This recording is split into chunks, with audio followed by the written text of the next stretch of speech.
Right, so my robot vacuum a few weeks ago packed up on me, and basically it had gone deaf.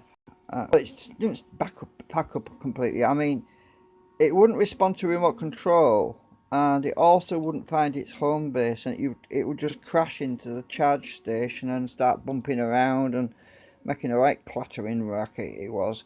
So basically what happened was the receiver diode, which is what I've just showing you here, it must have, yay, it works. Let's just do a clean.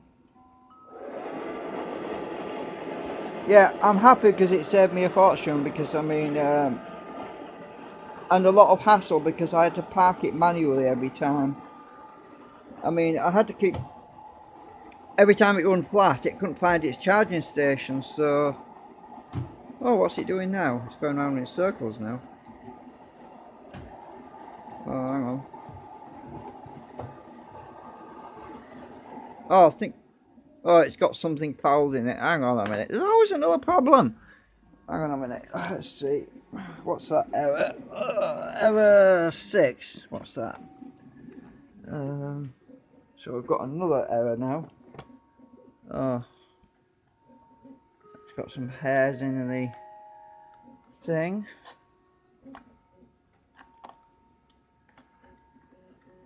Right, hang on. It's picked something up from the 3D printer. You see the sensors under here. If the sensors get obstructed with anything, it upsets everything. It just drives it mad. It hasn't been running for a few days, so there's a lot of extra crap on the floor which wasn't there before. Right, anyway, let me just check. Right, I think I've got I think the sensors are clear. Right, okay, let's put it back on the floor. Just move that out of the way. Where's my remote gone? Right, let's try that again. Error 6, I'll try again.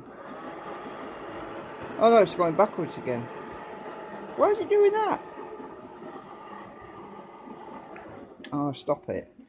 Let's try. Oh, I don't know what's going on there. The remote's working anyway. The remote wasn't working before. I'm just going to try it on this other carpet. There might be an issue somewhere. Yeah, there's something on that carpet. I need to clean the carpet over there. Probably, I don't know. Hey, it's working fine now. No, it's going backwards again. What the hell? Mind you, I didn't get exactly the same. Let me just check what the error 6 message means. E6.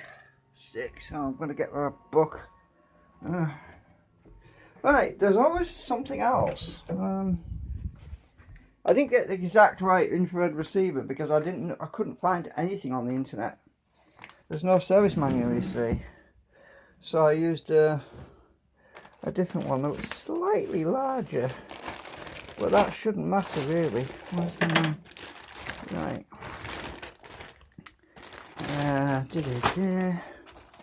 Got some spare brushes and stuff.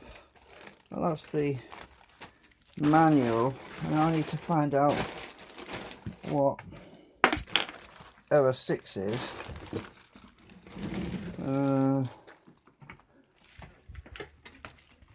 I can't remember. It's probably some of the sensor ones cleaning. I've got a lot of plastic down on the floor. I just thought there's no more static. Well, it starts up alright, so right, let's get the book out of here. Come on. Ah, you can never get these books out.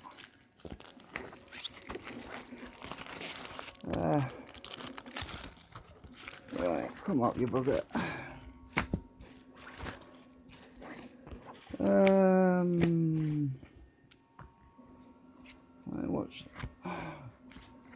I must have left. Where's error 6? Oh, right, here we go.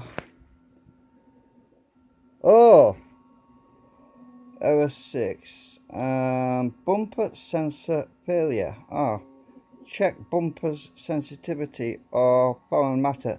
Alright, so that could be, when I put the thing back together again, I know what's happened. The switch, the micro switch on the bumper might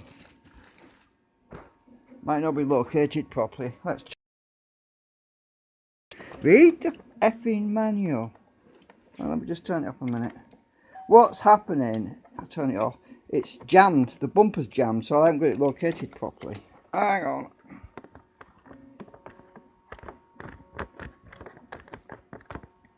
Yeah, something's not located. Oh, it's this end, I think. Yeah, it's not in its slot, look. It's not located right.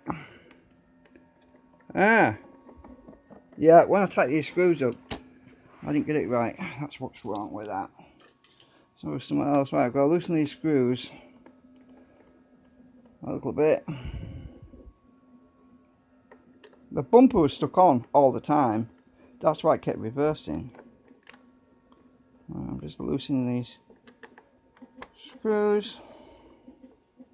Don't want to take them out completely because it should snap into position.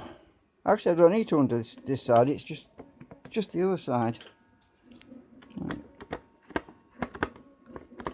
Let's just tilt it up.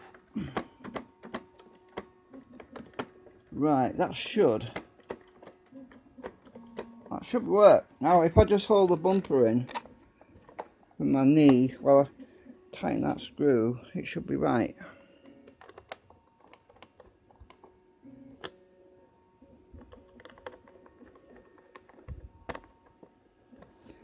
Yes, because I had the... Yeah, that's better.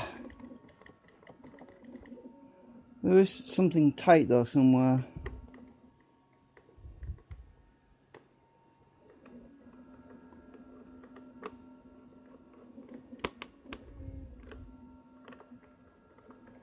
I'll just check it. Yeah, it's stuck on something. Something's not... I've probably got something fouled.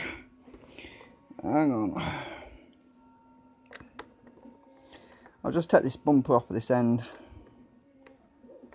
Take the screws out. I used to do hi-fi repairs in the 90s. I used to fix CD players, stereos. I did a few TVs. I hated TVs. I used to just kill my bloody back. Oops. That's what happens when you're not holding everything with one hand. Right, so, it wasn't located properly. Switch is working.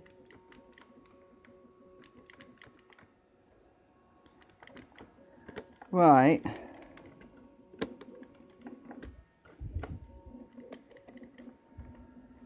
I'm trying to get this on my knee so I don't have any pressure on the bumper when I'm doing this.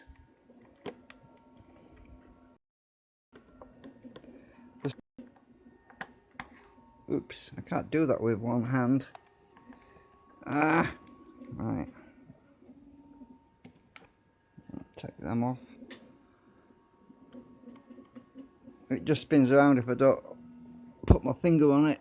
Come here.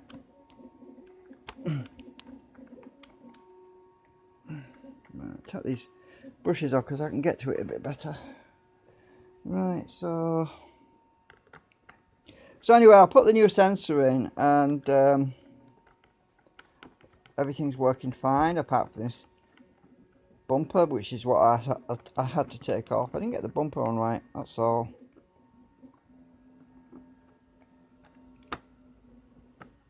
I don't want to drop the screws down the sofa. That would not be a good day. See? Well, that's exactly what Nelly did. It's because it's Murphy's Law. If something can go wrong, it surely will. Right, I'm just going to take this things off. I'll take the bumper off again. See what's going on. Right, everything looks alright in there. Check the switches.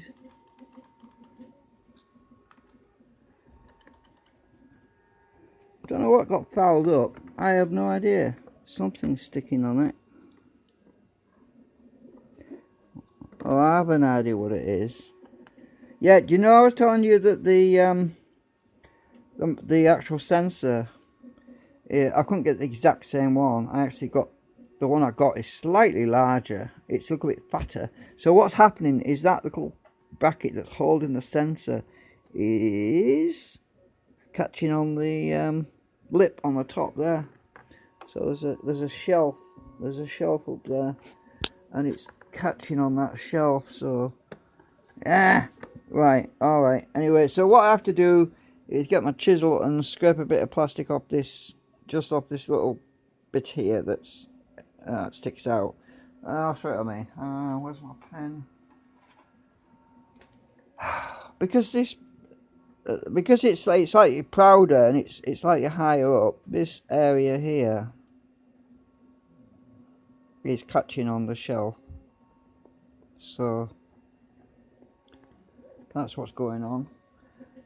So all I've got to do is just fire that down. Or use my chisel and just take a little bit off it, and it'll be fine.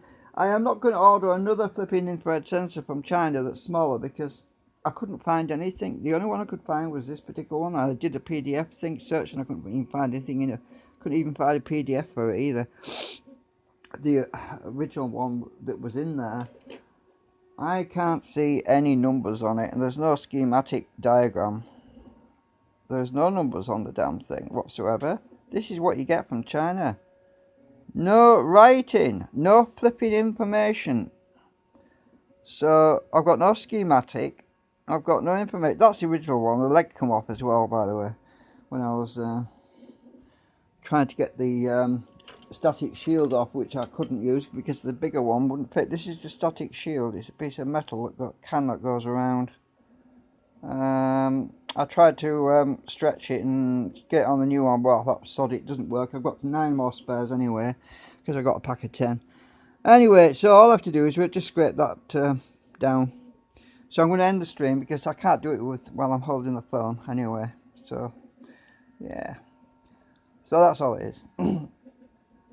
Hope somebody got something from this. So it's an infrared receiver. Basically what happened was it couldn't find its home base charging port, and all it is that sensor down there. If it can't find if it doesn't respond to remote control, it's probably static that's damaged the sensor. That's the infrared sensor. And if it doesn't seat properly, you have bumper problems.